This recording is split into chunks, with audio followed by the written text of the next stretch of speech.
বছরের শুরুতেই সমস্ত দর্শক বন্ধুদের অগ্রিম শুভেচ্ছা জানাচ্ছি। এই 2025 যেন আপনাদের স্বপ্নের বছর হয়। আজকে বিশেষ আলোচনা নিয়ে উপস্থিত হয়েছি। সেটা হচ্ছে 27শে ডিসেম্বর শনি নক্ষত্র পরিবর্তন করবে, প্রবেশ করবে দেবগুরু বৃহস্পতির নক্ষত্র পূর্বা ভাদ্রপদে, এবং এই নক্ষত্রে 28শে এপ্রিল পর্যন্ত থাকবে। শনিদেব 15ই নভেম্বর মার্গী হয়েছে, অবস্থান করছিল শতবিশা নক্ষত্রে, যেটা ছিল রাহুর নক্ষত্র। এবার 27শে ডিসেম্বর 2024 দেবগুরু বৃহস্পতি নক্ষত্রে প্রবেশ করবে। তো আজকে বিশেষ আলোচনা করব কর্কট রাশিকে নিয়ে, যে শনিদেবের এই নক্ষত্র পরিবর্তন কর্কট রাশির উপর কী প্রভাব পড়বে।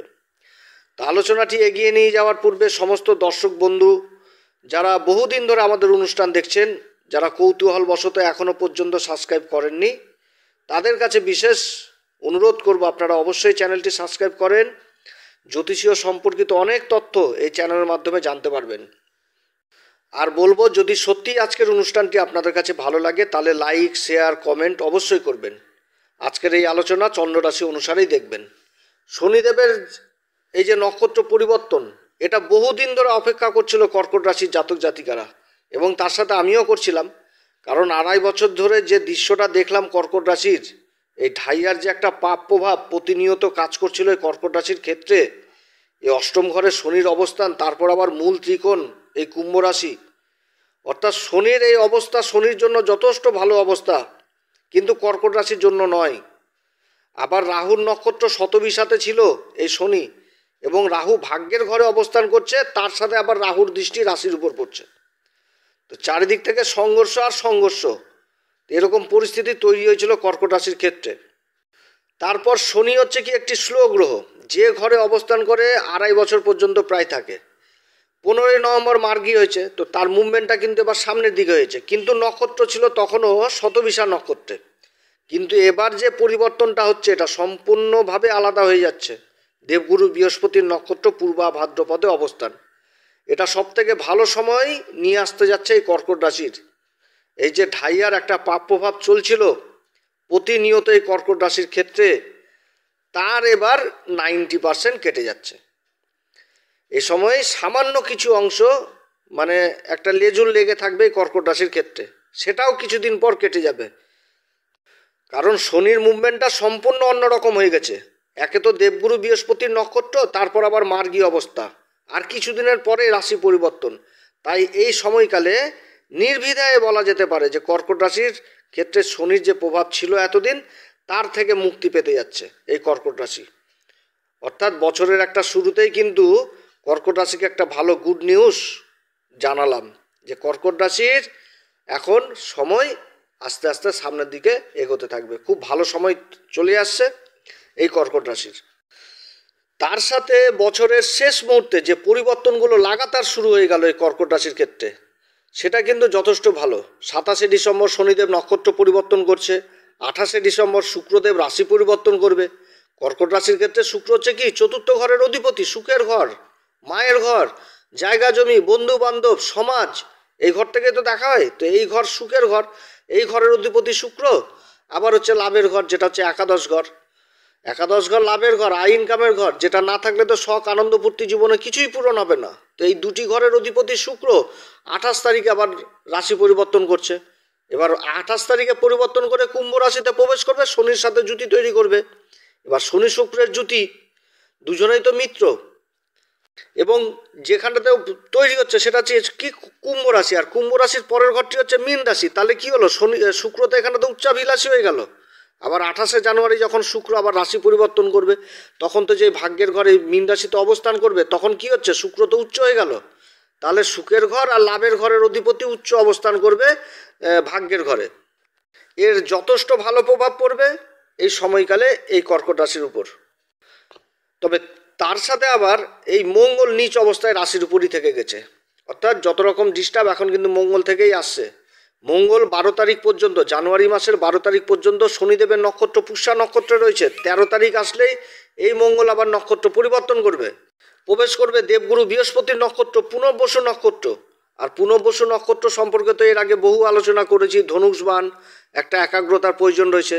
তারপরে 21শে জানুয়ারি এই মঙ্গল চলে আসবে আবার দ্বাদশ ঘরে, অর্থাৎ তার নিচ অবস্থা থেকে কিন্তু চলে আসবে দ্বাদশ ঘরে, তবে বক্রী অবস্থায় থাকবে। তবে দেবগুরু বৃহস্পতি লাভের ঘর বৃষ রাশিতে অবস্থান করছে এবং অবস্থান করছে চন্দ্রদেবের নক্ষত্র, সেটা হচ্ছে রোহিণী নক্ষত্রে। অর্থাৎ কর্কট রাশির অধিপতি চন্দ্রদেব যথেষ্ট বল পাচ্ছে দেবগুরু বৃহস্পতির মাধ্যমে, এবং ফেব্রুয়ারি মাসের 4 তারিখে দেবগুরু বৃহস্পতি আবার মার্গী হয়ে যাবে। অপরদিকে 17ই মার্চ রাহু আবার নক্ষত্র পরিবর্তন করবে, তখন অবস্থান করবে দেবগুরু বৃহস্পতির নক্ষত্র পূর্বা ভাদ্রপদে। আর তার সাথে 29শে মার্চ শনিদেব আবার রাশি পরিবর্তন করে নেবে। 29শে মার্চ থেকে শনি আর রাহু এই দুটি কিন্তু অবস্থান করবে দেবগুরু বৃহস্পতির নক্ষত্রে, তবে স্থানটা কিন্তু অন্যরকম। শনি কিন্তু অষ্টম ঘরে থাকছে, থেকে তারপরে কিন্তু আবার চলে আসছে মীন রাশিতে, আর রাহু কিন্তু মীন রাশিতে থাকছে। অর্থাৎ রাহু আর শনির এর মধ্যে কিন্তু জুতি তৈরি হবে, এবং তার সাথে মাঝখানে আবার যে শুক্র অবস্থান করবে, কারণ শুক্র আবার 31শে মে পর্যন্ত উচ্চ অবস্থায় থাকবে এই মীন রাশিতে, এবং মাঝখানে আবার বক্রি হবে। অর্থাৎ যে সময়টা আসছে আগামীতে এই কর্কট রাশির জন্য, যেটা যথেষ্ট ভালো সময়, মানে গঙ্গা জলে স্নান করার মতন অবস্থা, এইরকম অবস্থায় থেকে উঠে আসছে, যে মানে এত পবিত্র হয়ে যাবে চারিদিক থেকে। যেগুলো ধকলগুলো প্রভাব ছিল এই 2.5 বছর ধরে কর্কট রাশি, মানে বলার তো ভাষা নাই। জঘন্য পরিবেশ, জঘন্য দৃশ্য দেখেছে, কোনো কাজ একেবারে হয়নি। আমি প্রত্যেকটা ভিডিওতে বলেছিলাম যতক্ষণ পর্যন্ত শনির অবস্থান ভালো হচ্ছে না ততক্ষণ পর্যন্ত সংঘর্ষকে গলার মালা হিসাবেই ব্যবহার করতে হবে। মানে যেখানে যাবেন সেখানটাতে আগেই ধরে নিতে হবে যে সংঘর্ষ পিছনে থাকবেই, আপনি সংঘর্ষ ছাড়া কোনো সময় এগোতে পারবেন না। আর এটা শনি দ্বারা তৈরি হবে, কারণ শনি অষ্টমপতি হয়ে গেছে। এবার অষ্টম ঘরে রয়েছে সেটা কি, কুম্ভ রাশি। কুম্ভ রাশি হচ্ছে শনির মূল ত্রিকোণ রাশি, এখানটাতে শনি সব থেকে কমফোর্টেবল জায়গায় থাকে। তো যার জন্য শনি মানে চেষ্টাই থাকবে সবসময় বাধা সৃষ্টি করা। হ্যাঁ, তো এই জন্য এই যে ঢাইয়ার প্রভাবটা, এই প্রভাবটা এবার 27শে ডিসেম্বর থেকে 90% কেটে যাচ্ছে। একদম না বললেই চলে যে এত সুন্দর একটা সময় আসছে কর্কট রাশির জন্য, যেটা বলতে খুব ভালো লাগছে। এতদিনে মানে খুব ভালো লাগছে। প্রতিনিয়ত শুধু খারাপ জিনিসগুলো বলে গেছি, সবসময় বলে গেছি সব গ্রহ ভালো, শনি করে দিচ্ছে খারাপ, অষ্টমপতি হয়ে গেছে, বিপরীত রাজযোগ তৈরি করছে। কিন্তু সংঘর্ষ তো পোহাতে হচ্ছে, সংঘর্ষ তো ফেস করতে হচ্ছে প্রতিনিয়ত এই কর্কট রাশিকে। যেখানে যাচ্ছে সেখানটাতে বাধা, প্রমোশন থেকে আরম্ভ করে কর্মক্ষেত্রে উন্নতি নাই, জায়গা জমি হ্যান ত্যান সব কিছুতে শুধু বাধা পেয়ে গেছে এই কর্কট রাশি। তবে এবার যে পরিবর্তনটা হচ্ছে এটা সম্পূর্ণভাবে চলে আসবে ফেভারে। যে পাপ প্রভাবটা দীর্ঘদিন ধরে চলে আসছিল সেই পাপ প্রভাবটা এবার কেটে যাচ্ছে। এবং আরও একটি ভালো পরিবর্তন হতে যাচ্ছে, সেটা হচ্ছে 28শে জানুয়ারি। সেটা হচ্ছে কি, শুক্র মীন রাশিতে অবস্থান করবে, এবং দুই গুরু দেবগুরু বৃহস্পতি আর শুক্র নিজেদের মধ্যে স্থান পরিবর্তন করবে।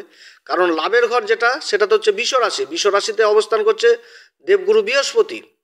আর ভাগ্যের ঘরে অবস্থান করবে যেটা মীন রাশি, এই ঘরে অবস্থান করবে হচ্ছে শুক্র। তাহলে দুই গুরুর মধ্যে স্থান পরিবর্তন হয়ে যাচ্ছে, এবং এই সময় শুক্র উচ্চ অবস্থায় থাকবে। অর্থাৎ সুখের ঘরের অধিপতি এবং লাভের ঘরের অধিপতি শুক্র উচ্চ অবস্থায় থাকবে। তাহলে তো যথেষ্ট ভালো ফলই পাবে। এটা আমি কেন, প্রত্যেকটা জ্যোতিষীই বলবে। এরকম জন্মছক যদি কারোর জন্মছকে থাকে, সে যতই নিম্ন ফ্যামিলিতে জন্মাক, সে কিন্তু উচ্চ অবস্থায় যাবেই, ভালো জায়গায় ভালো পজিশনে থাকবে। তো সেই রকম একটা গ্রহদের অবস্থান তৈরি হচ্ছে আগামীতে এই কর্কট রাশির জন্য। কর্কট রাশির ক্ষেত্রে দেবগুরু বৃহস্পতি হচ্ছে ষষ্ঠ ঘরের অধিপতি এবং ভাগ্যের ঘরের অধিপতি। অবস্থান করছে কোথায়, লাভের ঘর বৃষ রাশিতে। তো গুরুর নক্ষত্রে অবস্থানগত এই শনি সবার প্রথম কর্কট রাশিকে আর্থিক দিক থেকে এবং মানসিক দিক থেকে কর্কট রাশিকে যেভাবে বিপর্যস্ত করেছিল, সেই দিকটা এবার আস্তে আস্তে ঠিক হয়ে যাবে। আর্থিক দিক মজবুত হবে, সেভিং জিনিসটা করতে পারবে, মানসিক দিক যথেষ্ট পরিবর্তন হবে, এবং একটা মন মেজাজ অন্যরকম তৈরি হবে। কনফিডেন্ট জিনিসটা চলে আসবে, দার্শনিক চিন্তা ভাবনা চলে আসবে, কিভাবে নিজের কাজকে এগিয়ে নিয়ে যেতে হবে, এবং কিভাবে সেই কাজ থেকে লাভ জিনিসটাকে উঠিয়ে নিয়ে আসতে হবে। এরকম কিন্তু চিন্তাভাবনা কর্কট রাশির মধ্যে অটোমেটিক চলে আসবে। এবার এই অষ্টম ঘর শনি অবস্থান করছে দেবগুরু বৃহস্পতির নক্ষত্রে। তো অষ্টম ঘর থেকে আমরা কি দেখি, গভীর জ্ঞান জিনিসটাকে দেখি। আর দেবগুরু বৃহস্পতি কি, জ্ঞানের ভাণ্ডার, লাভের ঘরে অবস্থান করছে। তাহলে জ্ঞানের দিক থেকে লাভ জিনিসটা আসবে। তাহলে কোন দিকে আসছে, যারা গভীর জ্ঞান নিচ্ছেন, কোনো বিষয়ের উপর রিসার্চ করছেন, গবেষণার কাজে যুক্ত রয়েছেন, তাদের জন্য যথেষ্ট ভালো সময় হতে যাচ্ছে। এবং ভাগ্যের ঘরে রাহু বসে রয়েছে শনিদেবের নক্ষত্রে, শনিদেবের নক্ষত্রে রাহু বসে রয়েছে। তবে ভাগ্যের ঘরটি কোন রাশি, মীন রাশি। রাহুর দৃষ্টি পড়ছে আবার রাশির উপর, তাহলে এই সময়কালে উচ্চশিক্ষার ব্যাপারটাও উঠে আসছে। উচ্চশিক্ষার জন্য বিদেশ যাত্রা হবে, কারণ রাহু থেকে তো আমরা দূরযাত্রা জিনিসটাকে দেখি, বিদেশ জিনিসটাকে দেখি। আর রাহু স্বয়ং বসে আছে দূরযাত্রার ঘরে, নবম ঘর থেকে বিদেশ যাত্রা দেখি। তো এই সময় কিন্তু কর্মসূত্রে বিদেশ যাত্রা হবে। যারা হায়ার এডুকেশন ভালো কলেজে অ্যাডমিশন নেওয়ার চেষ্টা করছেন তাদের যাত্রা হবে। অর্থাৎ শিক্ষার দিক থেকে যথেষ্ট ভালো জায়গায় যাচ্ছে এই কর্কট রাশি। তার সাথে শুক্রের অবস্থান যথেষ্ট ভালো হবে। 28 তারিখ থেকে শুক্র শনির সাথে অবস্থান করবে। কর্কট রাশির ক্ষেত্রে যে শুক্র হচ্ছে সুখের ঘরের অধিপতি, লাভের ঘরের অধিপতি, অষ্টম ঘরে অবস্থান করবে। 28শে জানুয়ারি শুক্র আবার দেবগুরুর সাথে স্থান পরিবর্তন করবে। অর্থাৎ খুব ভালো সময়, যেটা বহুদিন ধরে কর্কট রাশি অপেক্ষা করছিল, এই ভালো সময় এবার শুরু হচ্ছে এই শনিদেবের নক্ষত্র পরিবর্তন দ্বারা। শনি আর শুক্রের যখন জুতি তৈরি হবে অষ্টম ঘরে, তখন পৈতৃক সম্পত্তি বিবাদগুলো কিন্তু দূর হবে এবং আকস্মিকভাবে যারা জায়গা জমি সংক্রান্ত ব্যবসা কাজকর্ম করছিলেন, যেগুলো বিগত দিনে থেমে গেছিলেন, সেই সমস্ত কাজগুলো কিন্তু শুরু হবে, যেগুলো কাজ থেমে গেছিলো। কারণ শনি তো হচ্ছে ধীর গতিতে চলা গ্রহ, একটি রাশিতে আড়াই বছর পর্যন্ত থেকে যায়, প্রায় আড়াই বছর পর্যন্ত। এবার অষ্টম ঘরে অবস্থান করছে, তাহলে কি হচ্ছে যে কাজকর্মে যথেষ্ট সংঘর্ষ প্লাস তার সাথে একটা স্লো গতি নিয়ে আসা, এগুলো কিন্তু তৈরি হচ্ছিল, যার কোনো দিশা ছিল না। এরকম কাজগুলো আবার যথেষ্ট চলতে শুরু করবে এবং ওই কাজগুলো থেকে যথেষ্ট অর্থ অর্জন বা লাভ অর্জন করতে পারবে। তার সাথে যদি কোনো প্রজেক্টের কাজ করে থাকেন, বহুদিন ধরে যে প্রজেক্ট সম্পূর্ণ করতে পারছিল না, এই সমস্ত কাজগুলো হবে। কিংবা যারা বহুদিন ধরে কোনো প্রজেক্টের আশায় কোনো কোম্পানির লেভেলে কোনো কাজকর্ম করছিলেন, যে কোনো প্রজেক্টের আশা করছিলেন একটা ভালো প্রজেক্ট পাবে, তাতে ভূত ভবিষ্যৎ নির্ভর করবে, এরকম প্রজেক্ট প্রাপ্তির যোগ রয়েছে এবং সেই কর্মে আবার যথেষ্ট অগ্রগতি এই সময় থেকে হবে। মানসিক দিক সম্পূর্ণভাবে পরিবর্তন হয়ে যাবে নক্ষত্র অবস্থান করার ফলে। শনিদেবের যে একটা ঢাইয়ার বাজে প্রভাব পড়ছিল এতদিন কর্কট রাশির উপর, সেই প্রভাবটা একেবারেই কেটে যাবে।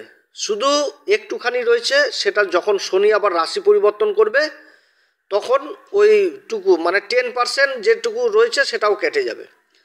তবে শনির দিক থেকে তো কোনো প্রভাব, বাজে প্রভাব, নেগেটিভ জিনিসটা আসছে না এই মুহূর্তে, কিন্তু রাশির উপর আবার ওই মঙ্গল অবস্থান করছে নিচ অবস্থায়। এবার মঙ্গল তো কারক গ্রহ, কর্কট রাশির ক্ষেত্রে মঙ্গল হচ্ছে পঞ্চম ঘরের অধিপতি এবং কর্মের ঘরের অধিপতি। দ্বাদশপতি রাশির উপর অবস্থান করছে নিচ অবস্থায়। তো নিচ অবস্থানের থাকছে 21শে জানুয়ারি পর্যন্ত, কিন্তু প্লাস পয়েন্ট হচ্ছে 12 তারিখ পর্যন্ত আবার শনির নক্ষত্রে থাকছে।